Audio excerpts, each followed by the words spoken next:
Pension या तत्वाला फाटा देऊन 2000 पूर्वीचे जे कर्मचारी आहेत त्यांना जुनी पेन्शन आणि 2005 नंतरच्या कर्मचाऱ्यांना पेन्शन अशा प्रकारचं षडयंत्र या सरकारने रचलेलं आहे।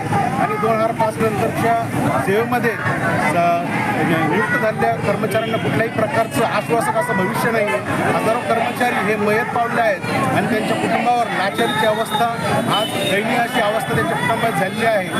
महाराष्ट्र नागरी सेवा निवृत्ती वेतन योजना 1982-84, त्याचप्रमाणे पेन्शनचं अंश राशीकरण 1984 अर्थात GPF या आमच्या प्रमुख मागण्या आहे। संपूर्ण महाराष्ट्रभरामध्ये जुनी पेन्शन संघटनेच्या वतीनं विभागनिहाय असं जन आंदोलनाचं नियोजन करण्यात आलेलं आहे आणि आमची या आंदोलनाच्या माध्यमातून एकच मागणी आहे की समान काम समान वेतन आणि समान पेन्शन या तत्वाला अनुसरून 2005 नंतरच्या सर्व कर्मचाऱ्यांना जुनी पेन्शन जशी तशी लागू करण्यात यावी।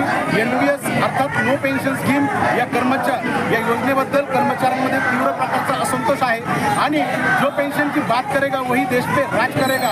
हमको पेन्शन दे ना सके वो सरकार निकम्मी है और जो सरकार निकम्मी है वो सरकार बदलणे अशा प्रकारचा असंतोष सर्व कर्मचाऱ्यांमध्ये आहे। म्हणून महाराष्ट्र राज्याचे मुख्यमंत्री सन्माननीय एकनाथ शिंदे साहेब यांना सर्व कर्मचाऱ्यांच्या वतीने सर्व केडरच्या सर्व विभागाच्या वतीनं अशी एक नम्रतापूर्वक कळकळीचं आवाहन आणि विनंती आहे। आपल्या नावांनी जुनी पेन्शन योजना सर्वांना लागू करावी। आपलं नाव उद्धव बोत्रे, विभागीय प्रसिद्धी प्रमुख, जुनी पेन्शन मराठवाडा। धन्यवाद।